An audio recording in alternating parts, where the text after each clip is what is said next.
Good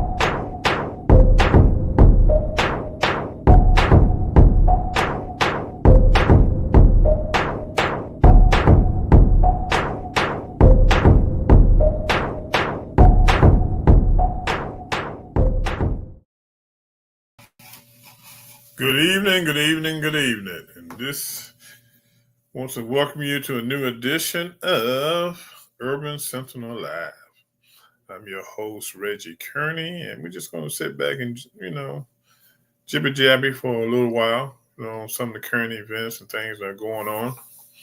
A lot going on in this world right now. So tonight we're just going to have myself and my producer. We're going to just go over some of the current events, and I think most of y'all know what's going on.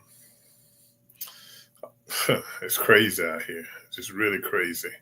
So we're just gonna get started. Let me see. Before I get started, let me see. Since the last time I was on here, my daughter's had 2 grandkids, twin boys. So got some new additions to the family. So that's a good thing. Then if I look kind of funny tonight, that's because I chipped a tooth. So I'm just having all kinds of fun right now. But I didn't want to use that as an excuse, and I really wanted to be on since I hadn't been on in the last couple of weeks, just to go over some of the stuff that's going on. So what's up, Mark? What's happening? We had Women's History Month, Women at Work, which we've done now for, I think this was our 8th year of doing it at Hayti, and that was last Saturday, or this past Saturday, and then the Saturday before that, we had the series of films. So it was actually some film workshops. We did one with the kids in the Saturday morning, and then the film showings, and it was one by Howard Kraft and one called Rhythm and Blues that starred Leon, like I was telling you, and some people remember Leon from Women of Brewster Place, 5 Heartbeats, and of course his role in the Madonna video. I had forgot that he had a nickname, and you'll enjoy this nickname. Apparently, Leon, because he had the privilege of being married to Robin Givens after she was married to Mike Tyson, and then he also negotiated with Madonna. So he was known as Leon the Lady Tamer, because he would deal with like some of those rough women that are hard to deal with and everything like that. So that was his nickname among the fellows, was Leon the Lady Tamer or something like that. So he had that reputation and everything along those lines. So he shared that with us. And then there was another film that dealt with the Lauren, trying to think of Lauren's last name, Lauren Banks. She's within Bass Reeves movie, but then she's also in City on the Hill. But now she's done this movie that dealt with trafficking. Human trafficking is a problem in our community. She was saying that even down here in North Carolina, there's a significant amount of trafficking that goes on in Johnson County. And if I remember correctly, Johnson County isn't far from the military bases and stuff like that. So gotta be careful with our young people, because there's a lot of, and not just young folks, but all kinds of folks that are getting trafficked and everything like that. So definitely lots going on in the world. And this coming weekend, we're going to have a conference on horticulture. So it's the African American legacy in gardening and horticulture. It'll be this Saturday, which will be the what is this Saturday? This Saturday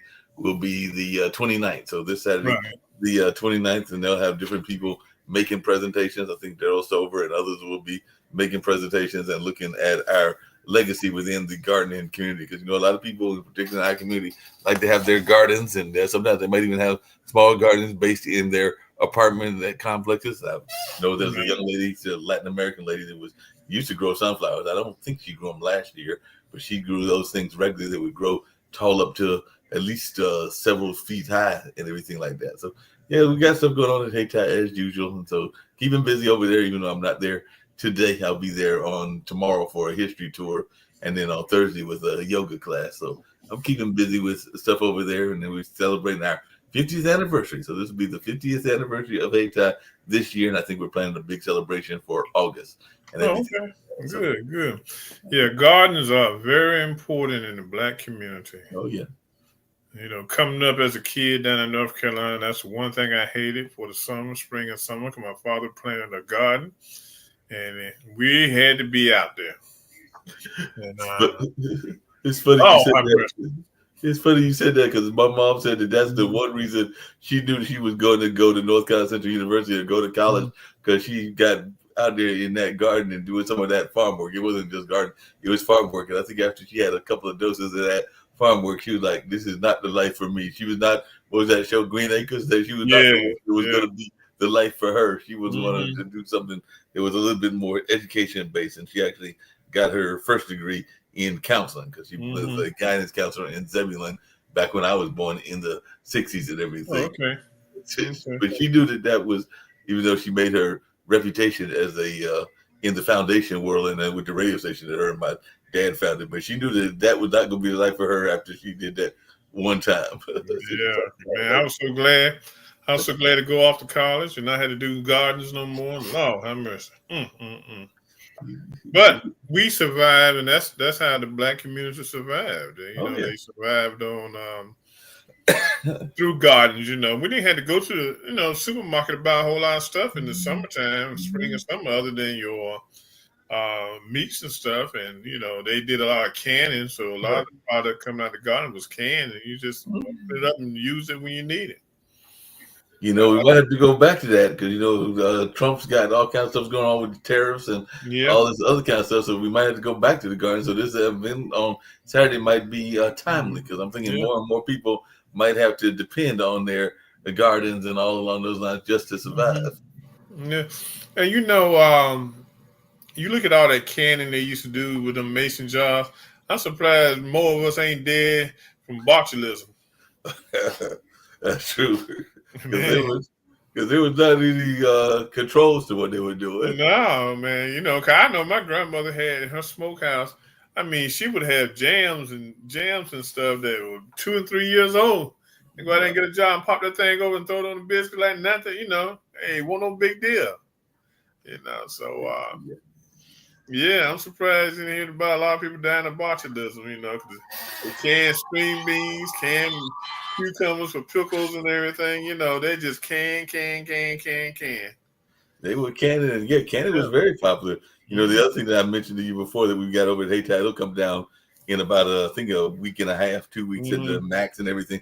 Is you also had a lot of people that were doing quilts, so we got the big quilting exhibition going on at the center right now, and people might be doing some canning, but they also might be there and they're sewing and making you a fancy quilt because some of those quilts were nice and thick and had all kinds of designs on them. So I think one of the quilts I've got in my house right here or in the apartment is one that grandma gave me and everything. But we definitely had quilts and all along those lines.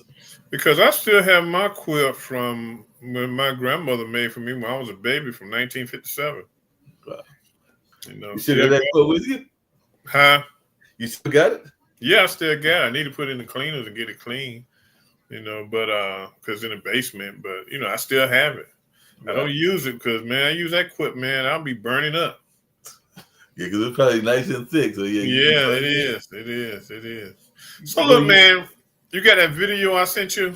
I did have the video. I was going to play the video. I did have a quick question for you because I was going to ask you about some cheating and everything before we play this video because this video was very powerful and it even comes down to it. But I hear that your boy Trump, and I know he's not your boy, he's not mine either, was teasing about the notion of brackets and cheating because somebody asked him recently because Obama has his bracket. I don't know how Obama did on this year's bracket because there weren't that many upsets, so he might still be doing well because I think he picked Duke to win, if I remember correctly, and everything. And Duke is still in it with Cooper Flag and everything. But somebody asked him if he had made a bracket, Mr. Trump or President Trump, and he said he hadn't made one. And then he asked the reporter, had there been some upsets? And the reporter said not many, but a few and everything. And then he had the nerve to ask whether he could make the picks retroactively. So he wanted to go back and make the picks after the fact. Hey, look, he knows about cheating. Yeah.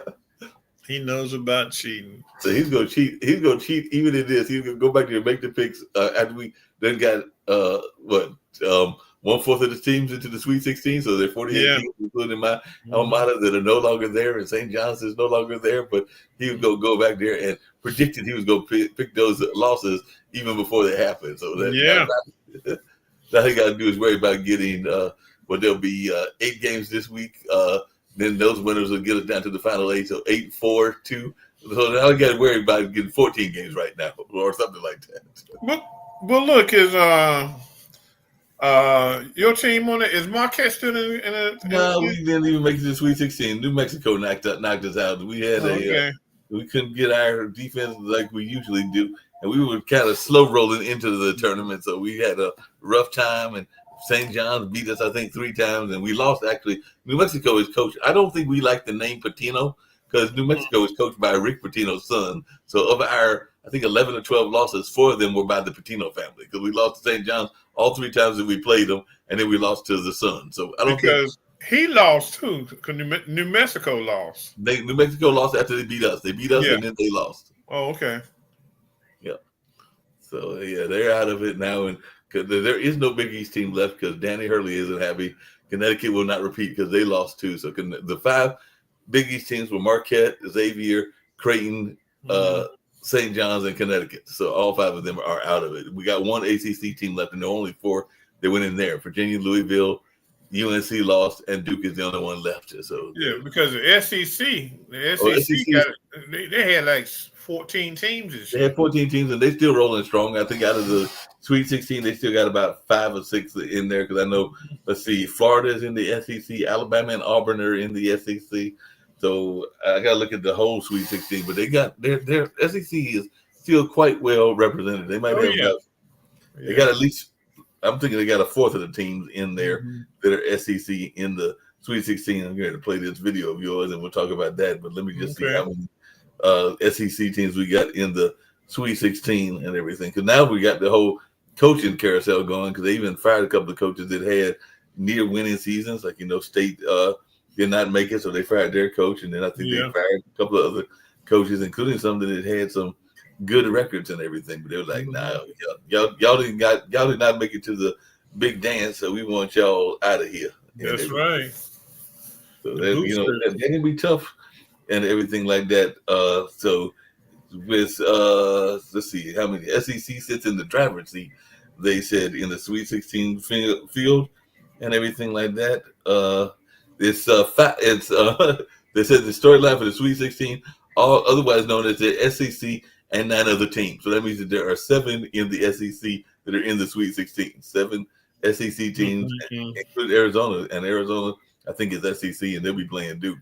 And Caleb Love, he likes to knock them off and everything. So so we'll see if he does it again. But yeah, there's a couple of folks that are not there that they expected to be there. But here's that video you're talking about. And I was really impressed with this video. So let's check out this video, and then we'll get about that. Here's the video.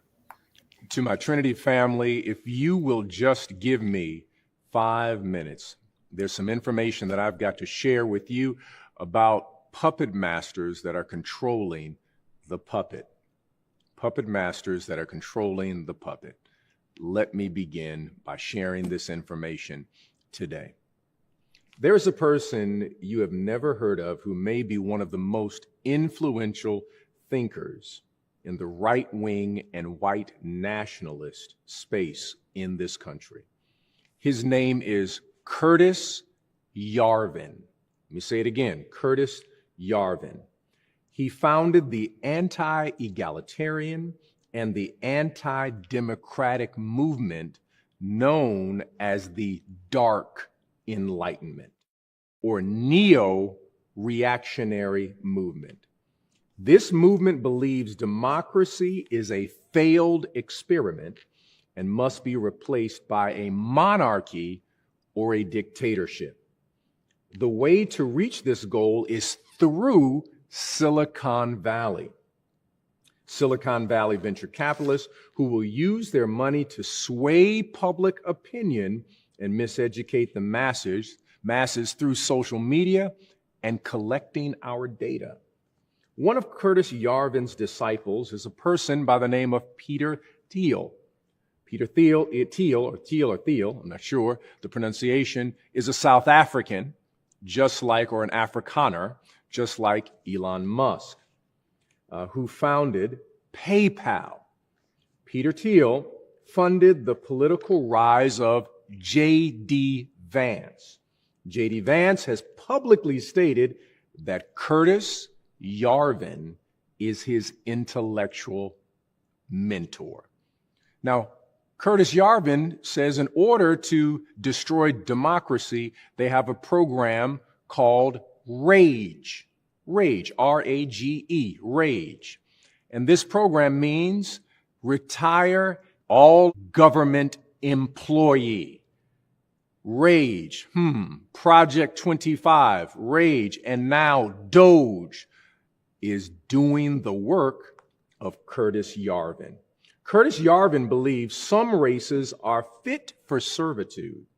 Blacks have a natural lower IQ, and civil rights was applied to a population of recent hunter-gatherers' ancestry and no great moral fiber.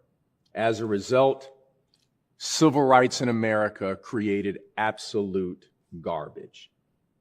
The architect of Trump's presidency, Steve Bannon, is an admirer of his work, and a collection of Silicon Valley billionaire bros adhere to his philosophy.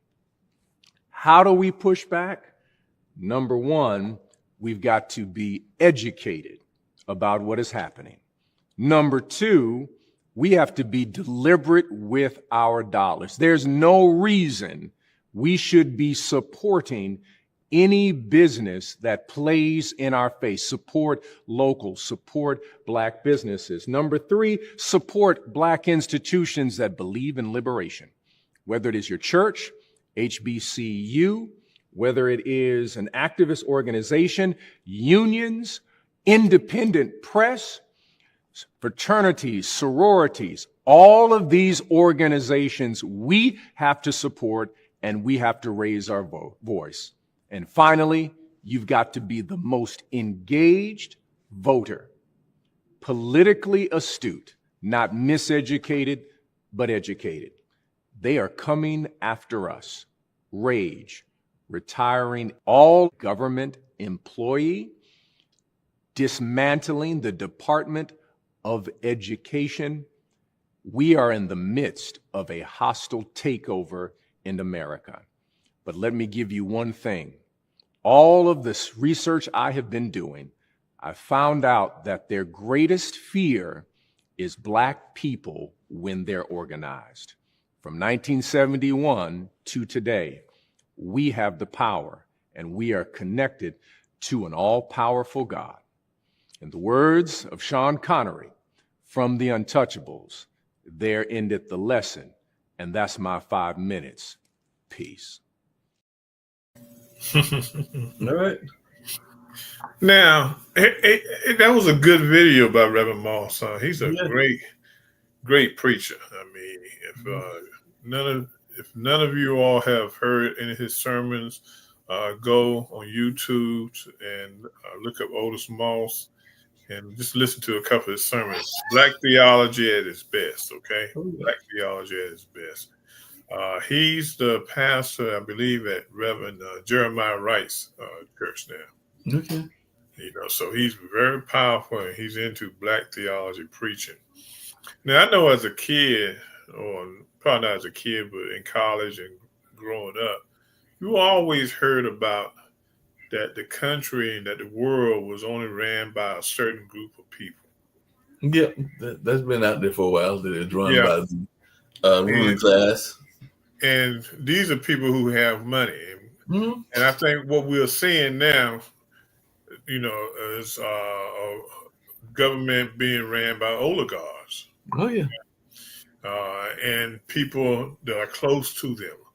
Like this guy that we just saw in the video, he's a person that people look up to. J.D. Vance looks up to him. So he's doing certain things they are doing certain things to try to keep us in our place. You can see the transitioning of this country at this time. You can see what is going on, with everything that's happening. We have got to wake up. Yeah, we got to wake up. But even when you wake up, sometimes people have now waking up and they're facing the consequences. Because I was talking on one of the other shows earlier today, and there was because even some of our brown brothers and sisters are finding themselves in the crosshair, and apparently there was a family, I forgot where they were located at, but they have been in this country for 35 years, probably have never even touched foot in their original country and have raised 3 children here in the United States. And the children are definitely United States citizens, but the family got deported. They're one of among the folks that did get deported and all along those lines. But like I said, they've been here for 35 years. The kids were able to stay here because they are definitely U.S. citizens. But the family itself, I guess they got here like back 35 years ago. So that would have been like what 35 years ago would have been like early 90s or something like that. Now they are having to go back to a country that they don't even know themselves and everything. But this is the thing. If you've been here, for 35 years, you have no one to blame but yourself for not doing the work and staying steady on that work to become a citizen. Okay. Well, but apparently, that what I heard, and I don't know all the details, but they were supposed to go to a checkpoint, and they went to the checkpoint regularly, and I guess they were going through a process and everything, but they did not have the capability. So even though they went to the checkpoint that they had to go to regularly, and they were apparently following the rules, but the rules were changing them in mid-sentence. So it's like you give it a set of rules to play one way of basketball, and they changed the rules in the mid-game. But Mark, 35 years, okay, they had the opportunity to get it done, okay? Right. Hey. And then they had this one lady, I saw on the news, this one lady was in New Jersey, and she got picked up, older lady. Her and her family, they owned a restaurant there in a small town right outside of Newark. The community came together and wrote letters, and they pressed on, but the community was a majority white community. And they were able to press on, and they got her released, okay? But now she still got to do the work of making sure that she becomes a citizen. And I think one of the reasons that she did get released because she had a business in the community that was well established. People loved her to death, both white and black, and they came together. I saw that, so they said, okay, we'll make an exception, but there's been some people that haven't made exceptions for, Yeah. But getting back to this other thing, we gotta wake up and realize that this country, even though we have the United States has a president of the United States and all these other countries have prime ministers and presidents, there's only a small group of people, especially here in the United States, that is coming to fruition that control everything that goes on around us. Yeah, and a lot of times because Peter Thiel was actually, I think the founders of this network interviewed Peter Thiel as part of their interviews they did before they started Pod TV and talked to him about his connection with PayPal. I don't think they interviewed any of the other names of people that you're talking about, but there is and not all of them are within the Republican fold, but there is definitely a large technocrat group that is run by the computer folks and everything like that. I don't know that it is controlled as much by the Republicans as others, but definitely the Amazon, Jeff Bezos, Mark Zuckerberg with Facebook, and Facebook just started this new rule where you got to download your videos, I think by July 4th or the 1st of July, which I find ironic because that's around Independence Day, so they don't want them to be older than 30 days old. So a lot of people are scrambling now because they're going to have to find a way to store their older videos. Fortunately, with us, we're on YouTube and other sources as well. But yeah, they're making some wholesale changes to the way that the game is played. And like I said, if you look even at Trump's inauguration, you saw Jeff Bezos, you saw Mark Zuckerberg, you saw Elon Musk, who was part of the ownership of X. You saw a number of these folks that are in charge of the computer industry and particularly the social media side of it and everything like that. So they definitely have a lot of control, including control over our young people and all along those lines. So it's definitely very scary, the amount of control that these folks have. And it's going to continue on. But, one of the biggest things that bothers me, we always getting stepped on and kicked around as black folks. Oh, yeah. They're always talking about how limited we are with our abilities. And if you look around this country, the majority of the stuff that's been made and invented was because of black folks. Oh, yeah. They're always kicking us around saying, well, we got low IQ, we got low this, we got low that. I'm looking at my kitchen, I'm seeing at least 3 inventions two that I know were black invented, and I think the third one as well. But I know for a fact If I remember correctly, the microwave was actually invented by a brother or something like that. I know that the refrigerator and some of its technology, what I can't remember, is the oven, but definitely, and even the iron and stuff like that. So yeah, there's a lot of stuff that we're not supposed to know all that much about, including the traffic lights, which a lot of you people that drive deal with was definitely invented by the minds of black men and black women and everything like that. So definitely, this notion that we don't have any sense of knowledge is totally incorrect and everything like that. So we've been inventing stuff for a while. The bad part is that some of the things that we invent or some of the things that we discovered are then claimed by the other folks. Because I think that's even kind of what happened to the North Pole and everything. Because it was actually two folks that went up there, but it's mostly the white gentleman that you hear more about, even though he had a brother that was with him and was just as equal and might have been the first one to Well, actually set his foot. the Matthew Henson was the first one to Right. get to the North Pole, but he was told by his white counterpart, Right. not to mention that he was the first one to get there, allow him to have that pleasure of being the first one to get there, even though he was the second one to get there, you know? Right. Exactly. That's what I'm saying. So sometimes we get done in that way and everything along those lines. So definitely, it's just amazing that we sometimes get abused because apparently the military, Perry Spencer, I think is the person's name, and I won't say Perry was a brother and everything like that, and he accidentally invented the microwave and everything like that. Or Lewis Roberts is the one. Lewis Roberts has made the evolution of technology. Roberts specialized in the study of microwaves and related funds and applied them to the aircraft and space technology. He was born in Jamestown, New York, and everything like that. So definitely, he was one that was having a lot to do with the microwave and everything like that. So, like I said, we've got a lot of inventions, or are rolling of a lot of inventions, but we don't even get the credit for it and everything like that. No, we don't. No, we don't. You know, so that's very disappointing. But that's the route we're going. I mean, you look at, I was looking at the news the other night, and your boy, as always, was signing an executive order for something. And you look around the office, no black faces, Nope. none,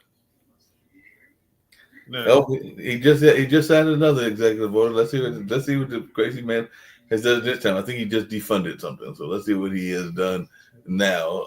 It looks like well, for one, it looks like he's defunding Planned Parenthood. So that's not a surprise. Oh, dang, we knew he was gonna do that. Yeah. We knew he was gonna do that. But the thing about it, with his lack of knowledge, Planned Parenthood does more than abortions. They do Right. women's health care. I mean, they do cancer screenings and a whole lot of other stuff.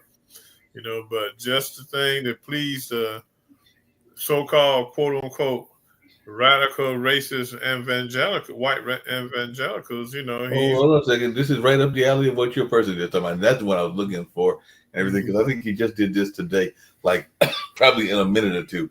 Because they've been ready for this for a while. Donald Trump signs the executive order pushing proof of citizenship to vote. So President Donald Trump signed an executive order Tuesday that looks to force sweeping changes on how elections are conducted across the nation, including establishing new federal voter identification requirements to prove U.S. citizenship to register to vote. The order, which is expected to face legal challenges by voting rights groups, comes as Trump continues to push these baseless claims of voter fraud to argue that the 2020 election was stolen from him, despite his victory in the 2024 election. So non-U.S. citizens are already not allowed to vote in federal elections, but under the order, federal voter registration forms will require that applicants provide either a U.S. passport, a real IDs, a driver license, or a state-issued card compliant with real standards, or a valid federal or state government issued photo identification.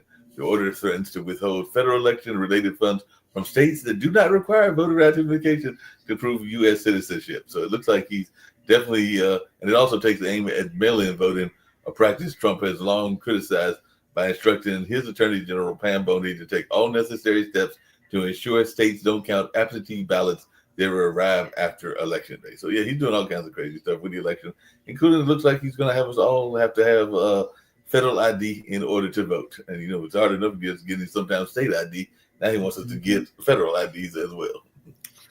Well, absentee ballots, especially from overseas, has always been given a certain amount of lag time just because of the fact they're overseas. Even though they send them out in time, they've always given them a couple of days after the election to make sure that they were in. Now, I had seen that earlier myself, and the thing that's going to happen is that a lot of people are going to have problems. Okay, now if you got your driver's license, if they water this thing down, it's probably more like driver's license and any other type of government ID, passports and stuff of that nature. But if they go to federal ID, it's going to hurt us, especially in the Black community, because a lot of people are not going to be able to get to the locations to get those IDs. No. Especially senior citizens, okay? You take people, say, 80 and above, well, maybe 75 or above, they're going to have hard times getting these IDs. It's just another way of pushing voter suppression. Just getting a voter ID is difficult. The last election, the election that he won, I had to get a ID because my state ID had lapsed, and I still got to deal with something with the state ID. So I went and got a voter ID, but it was not in a convenient neighborhood. Fortunately, they were doing those voter drives, so somebody came and gave me a lift to the place. But it was, about Durham, it was on the other side of South Point, so it was not a short drive for them to get me to the place, and then I had to wait for in line, and then the picture itself took like maybe a minute or two, if that, and everything. But it was like you said, it was not in a overly convenient place, so I can imagine that some people would probably get frustrated trying to go to some place that's a little bit out of their way. Yeah, because I remember in North Carolina, after Obama got elected the first time, they closed a number of the driver's license places in North Carolina to make it harder for Blacks to be able to get an ID. Right. Because North Carolina has been doing that for a long time, but they said, "Oh shoot, we gave the state to Obama, and then we got to make it harder for Blacks." Right. So those are the type of things they do. It just boils down to white America wanting control of America. Okay. Oh yeah. And I'm not saying all whites. The MAGA, I call it maggots. The maggots, whites, the white maggots. That's who wants. They want the control.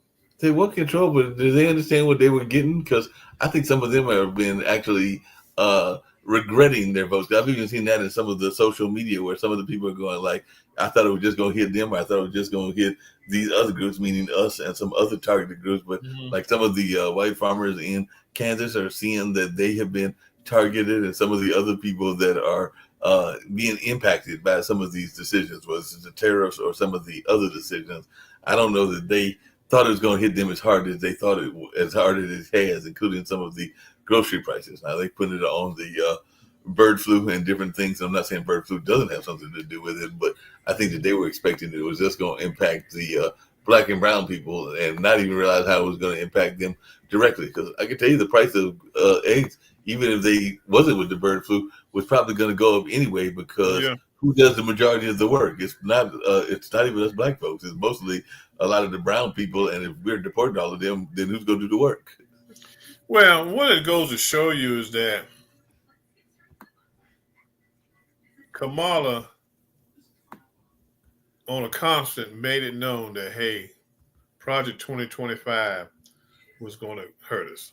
Mm-hmm. Those white maggots, they didn't read Project 2025 because they thought it was against Democrats and Blacks. Okay, right. All that stuff in there about USAID and everything else was in there. Close USAID down. Yeah. So if the white farmers had been reading it, they would have recognized and known that, hey, it wasn't going to be a market for their grains no more. Their beans, sport beans and stuff like that. So that's what's happened. So now they crying foul. They want him to lift up, start buying that food, to send that food overseas to people who are hungry. Not going to happen. Not going to happen at all. Because the oligarchs don't give a crap. As long as they're making money, as long as they get their tax breaks, they don't give a crap. This freaking guy who's the head of Social Security now, oligarch, said that seniors wouldn't complain if the checks were delayed or they missed a month. That's not true. Man, who in there? What is he talking to? What's he talking to? Because they definitely gonna complain. Gonna complain big time. We're gonna be like, okay, but then how they gonna complain when they closing down offices? They don't want you to call on phones no more. They want you to go to the computer. How many 80-year plus people you know that have good computer skills? Yeah, that's true. Now they want you to go make you complain on the online. Limit telephone usage. They want to close the telephone numbers down. Yep, that's very much true. So apparently they're fighting each other as well, because it says, one article that I'm reading says Vice President J.D. Vance criticized the judgment of his boss, President Donald Trump, in a leaked group chat in which Vance and several other senior Trump administration officials discussed the possibility of American military strikes against Houthi rebel targets in Yemen. So on Monday, the Atlantic's Jeffrey Goldberg revealed that he had accidentally been added to a Signal group chat in which the Principals Committee, the heads of the top American national security agencies, debated how and whether to strike the Houthis earlier this month. And at one point, after National Security Advisor Mike Waltz informed the group that they had been sent information regarding the administration's plans over email, and Vance expressed concerns over the decision. Team, I'm out for the day doing an economic event in Michigan, but I think we are making a mistake, replied the vice president. 3% of U.S. trade runs through the Suez Canal. 40% of European trade does. There is a real risk that the public doesn't understand this or why it's necessary. The strongest reason to do this is, as POTUS said, to send a message. I am not sure the president is aware how inconsistent this is with his message on Europe right now. There is further risk that we see a moderate to severe spike in oil prices, he added. I'm willing to support the consensus of the team and to keep the concerns to myself, but there is a strong argument for delaying this a month, doing the message and working on why this matters, seeing where the economy at, et cetera, is, et cetera. So, and Secretary of Defense Pete Hegseth professed to understand Vance's concern, but nevertheless pushed back. VP, I understand your concerns and fully support you raising with POTUS important considerations, most of which are tough to know how they play out: the economy, Ukraine peace, Gaza, etc. I think messaging is going to be tough no matter what. Nobody knows who the Houthis are, which is why we need to stay focused on Biden failed and Iran funded, wrote Hegseth. Waiting a few weeks or a month does not fundamentally change the calculus. Immediate risk on waiting. This leaks and we look indecisive. Israel takes an action first, or Gaza ceasefire falls apart and we don't get to start this on our own terms. We can manage both. We are prepared to execute. If I had a final go or no-go vote, I believe we should. This is not about Houthis. I see it as two things: restoring freedom of navigation, a core national interest, and two, reestablish deterrence, which Biden cratered. But we can easily pause, and if we do, I will do all we can to enforce 100% optics and everything. So it looks like they're having some even arguments within their own candidacies and their own offices and all along those lines. But that was part of that Atlantic email, and apparently maybe J.D. Vance grew a spine. He ain't grew no spine. What J.D. Vance is so mad about is that Elon getting all his All his glory accolades. That's what he's wrong. He's mad about, because really, when you look at it, J.D. Vance is the only third man in charge. Okay. Well, yeah, we got a co-presidency. The co-presidency of Elon Musk and Donald Trump, and then vice president. But they said they didn't even send. Well, I guess they sent him a while back, but then they sent his wife over to Greenland because Trump's still trying to get into Denmark's case and trying to get us to get Greenland. What are we gonna do with Greenland, a state that would, if it became the 51st state or 52nd, would be way off in the middle of nowhere and everything. Yeah. So what we supposed to do with that is beyond me. Yeah, so it's crazy out here now. Something else I wanted to bring up, and I was looking at another article. Okay, what do you think about that? But Christy knows, we know her. She loves to shoot things that she doesn't understand. But apparently, the Trump administration is planning to scrap the Disaster Relief Federal Emergency Management Agency, FEMA, according to what Christy Nome said in a cabinet meeting on Monday. Nome said that her department would move to eliminate FEMA, she said, according to Semaphore and reports about other media. So definitely we'll see whether that's going on, because the Independent, which is where I'm getting this article from, contacted the Department of Homeland Security, FEMA's parent agency, for comment. Some reacted to this claim with alarm. So it looks like we might be abandoning FEMA as well, including which helped us here in North Carolina with those wildfires and everything. But yeah, it looks like they might be targeting FEMA, just like they were targeting the post office. Yeah, but that's what they're gonna do. They're gonna tear government down. And what's gonna happen if the Democrats ever get back in charge, it'll be hard for them to do anything because what they're tearing down now, it'll take 10, 15, 20 years to build back up again. Okay? They're going scorch earth, and that's what they're doing. They don't care. They don't care. They don't care if the people suffer. Again, you got to remember these folks are billionaires, so they have money, so they don't have to worry about nothing. They're gonna get that dude in the White House. He don't have to go. He don't have to go to Safeway or Kroger's to buy groceries. Okay, they take care of him at the White House. Yeah. Well, the folks in Greenland have come up with a new concept and everything. See if I can show that to you. But they have a new hat. It's called "Make America Go Away." Yeah, that's right. We might won't even wear it here in America. Make 47 go away. It's crazy. The things they want to do. Then check this out. They getting upset over these people setting fires at Tesla. Setting the dealerships on fire, setting the cars on fire now. Okay. Call them domestic terrorists. Bondi talking about she gonna give them 20 years. Right. What were those folks on January 6th doing? What were they doing? They were doing protesting. They were doing just like this person was in Denmark, saying we are not for sale. Yeah, but they were domestic terrorists. They tried to tear the Capitol down, even though it was being hard to do. And then he pardoned all those people. So that's one of them. You get a couple people go out here and burn a couple Tesla cars and burn some dealerships. Now they trying to lock them up for 20 years. That crazy dude in the White House talking about he might even send them to prison in El Salvador. So he might send them to a popular prison because don't we also now own Rikers? Well, parts of Rikers is federal. They have a federal setup out there too. But the thing is, why? I mean, I hope he'll pardon the people who burnt Teslas and things of that nature. I mean, they should be considered also with a pardon, just like the January 6 people. Oh, I'm sorry. This is just too crazy. I got to share this with you, Reggie. Mm-hmm. Apparently, this was earlier today, and I'm sure you saw this. President Donald Trump's White House face advisor, yeah, he's got one of those.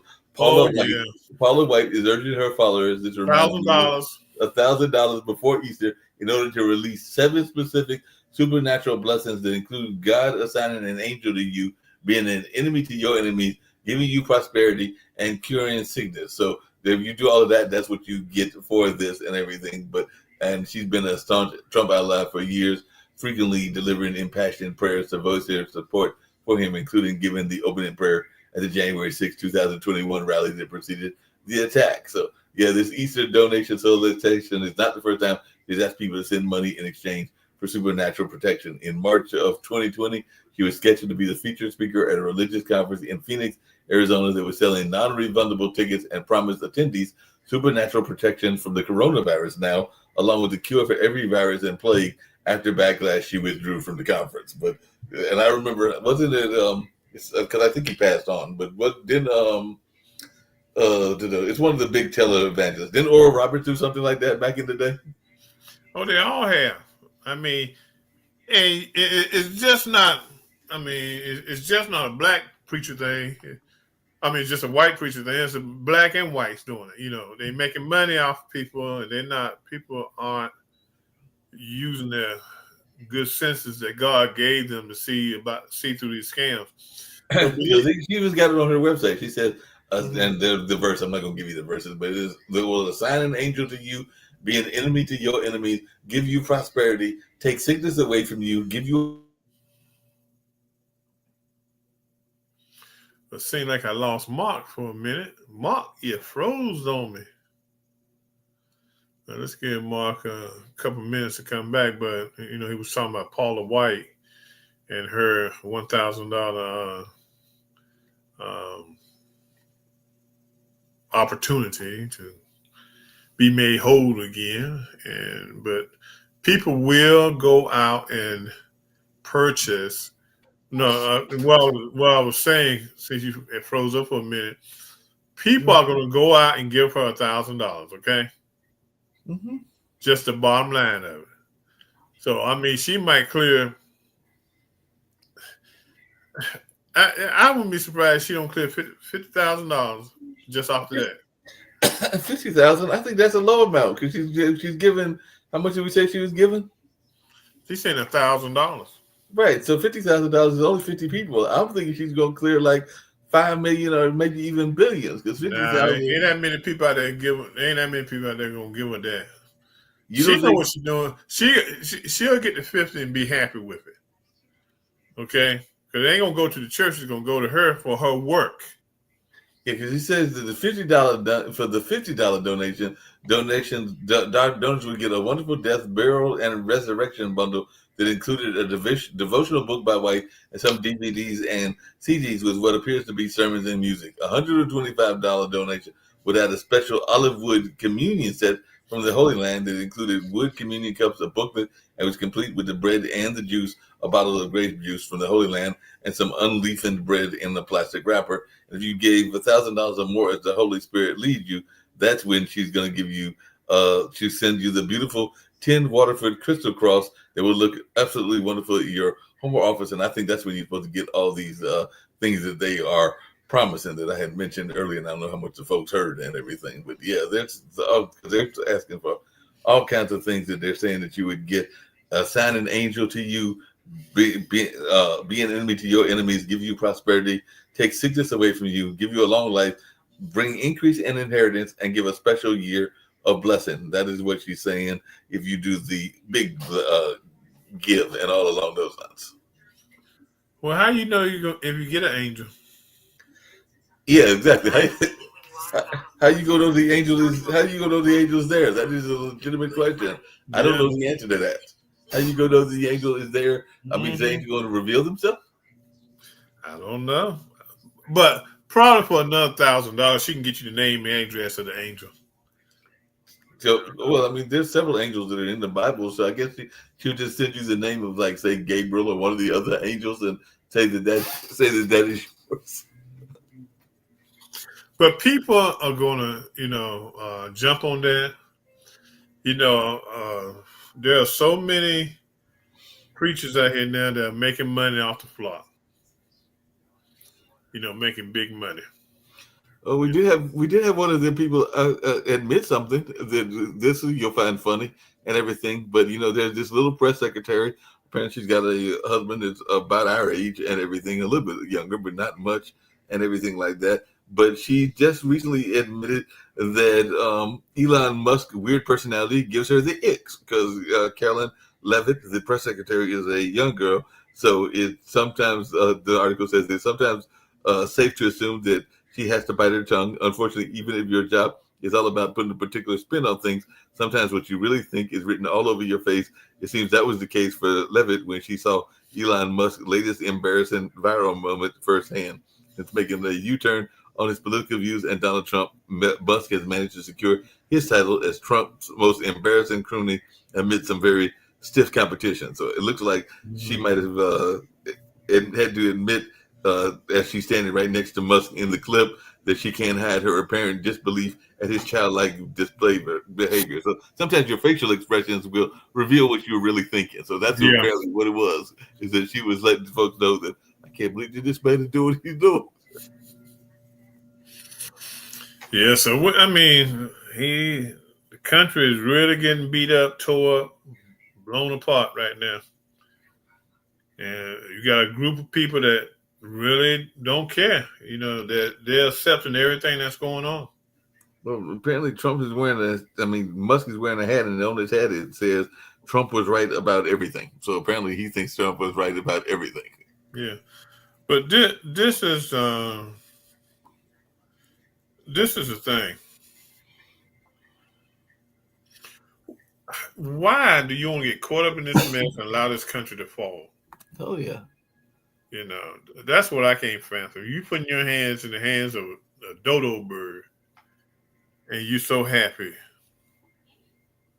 You so happy. But not just a dodo bird. It's like the circus has come to town.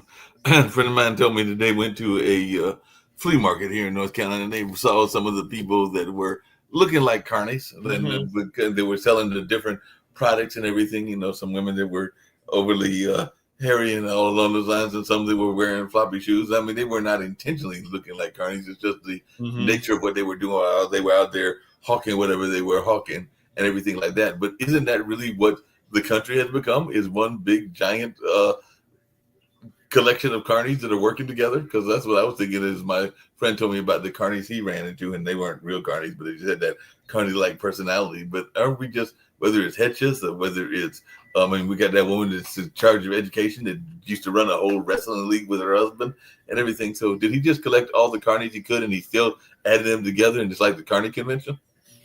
No, these people that he brought into the White House are his yes people. They're Yeah, rich, yes, yeah. and he knows whatever he tells them to do, they're gonna do it. You know, it's just like he told the girl over at Department of Education, "I want you to get it closed down." That's what she gonna do. They cutting programs. You know, and see what's gonna happen in most states, especially most southern states.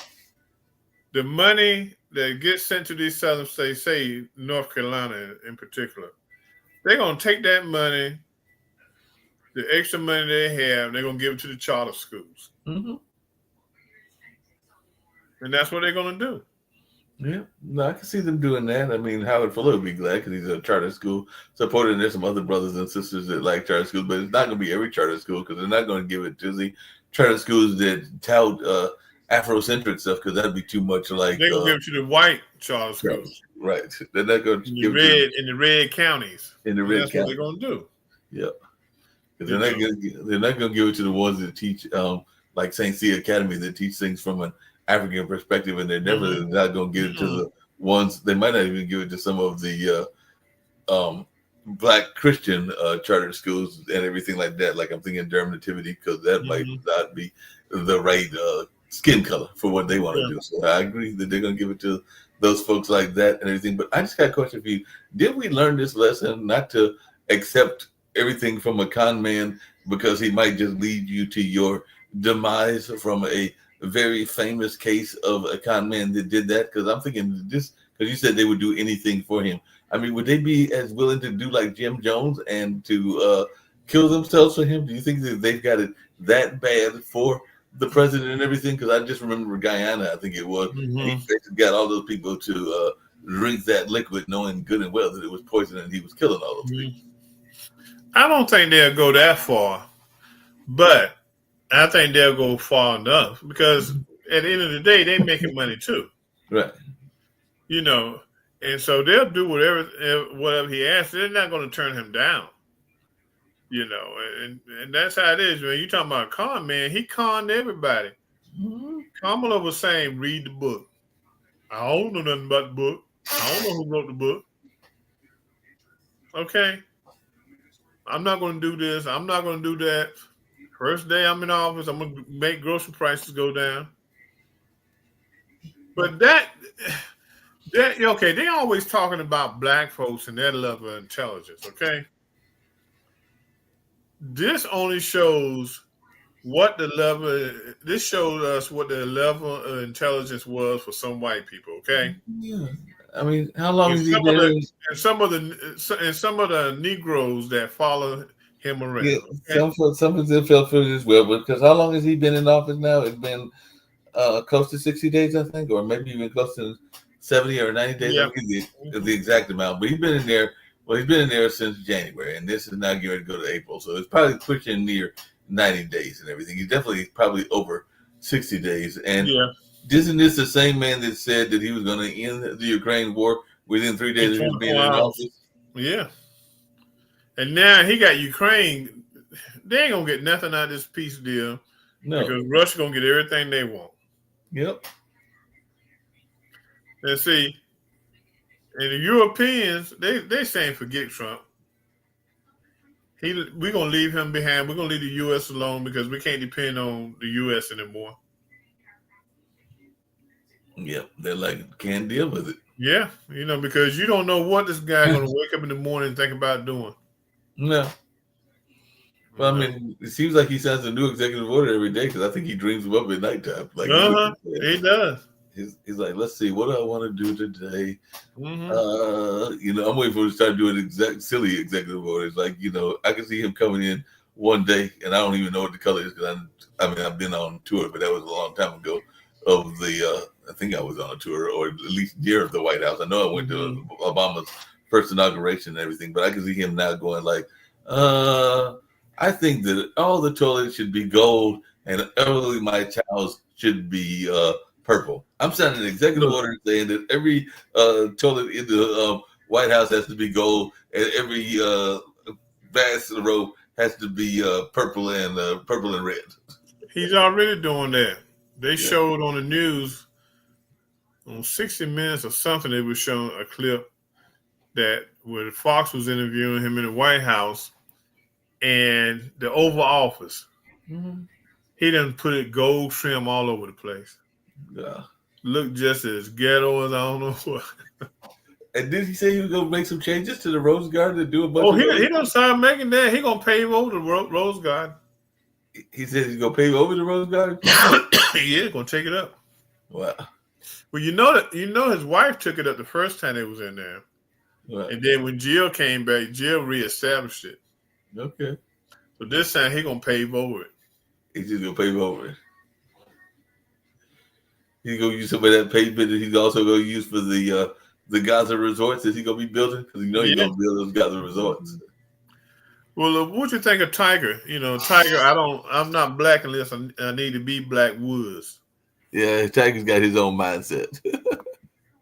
I'm still trying to figure out that. Now, he can be part of the quote-unquote extended Trump family since he's dating the leftovers of the son. Oh, yeah. Man, Tiger is stupid. He going for the leftovers. Now, I know some people probably saying he left over too. But, man, you can do better than that. Well, he went after, what is it, Vanessa Trump? Yeah, if you're going after leftovers, go after leftovers. Somebody don't know who the leftovers is, who she was with. Nobody even knows who Vanessa is. Yeah, now he going after the leftovers of the Trump family. Wow. Hey, man, I'm out of here. We had a good conversation. We get ready to get on out of here. That was a good conversation. Yeah. But, Tiger, everybody after the leftovers got to get ready to do mismanaged. But let me get ready to get you on out of here. We'll have another show next week as well. And who knows, okay. Let's get on out of here. All right. Hey, everyone, have a good weekend. Stay calm. Don't go out and do nothing crazy because you might get shipped to El Salvador. And them prisons are rough down there, so be cool. Yeah, you don't want to get shipped to El Salvador. You don't want to get shipped to these other places as well. Tell folks once again where they can get that magazine, because I know you got a new edition out there. And everything. Yeah, I got a new edition coming out next week, the April-May edition coming out. You can go to issue.com, ISSUU, and put in Urban Sentinel, and it'll pop up. Cool. Check out Reginald Kearney and his Urban Sentinel, both the magazine as well as this TV show. But another great conversation, and we got all kinds of interesting conversations going on. So we're going to get on out of here. We'll be back with more interesting conversations next week. Okay. Good night, everyone. Have a good rest of your week. You say.